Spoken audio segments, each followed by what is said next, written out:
গৃহপ্রবেশ ধারাবাহিকের আগামী পর্বে আমরা দেখতে পাবো যে আরিয়া শুভলক্ষ্মীর বিষয়ে অনেক কিছু ভাবছিল আর খুব কান্নাকাটিও করছিল।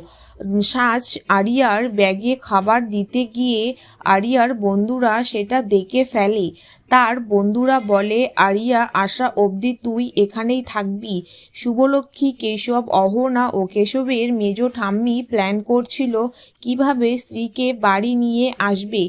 ওই দিকে অহনা বলে, আমি চেষ্টা করে দেখতে পারি বৌদি ভাই, আমাকে তোমরা বিশ্বাস করতে পারো। সৌম্য বাঁশি বাজাচ্ছিল আর আরিয়া সেটা শুনে সেখানে এসে বসলো। আরিয়া কি সৌম্যকে ভালোবেসে ফেলেছে? আরিয়া ও সৌম্য টানাটানি করতে গিয়ে সৌম্যর জামাটা ছিঁড়ে যায়। কেশব আরিয়াকে বারবার ফোন করছে, আরিয়ার ফোনটা কেটে দেয়। জানতে হলে অবশ্যই আমার চ্যানেলটিকে সাবস্ক্রাইব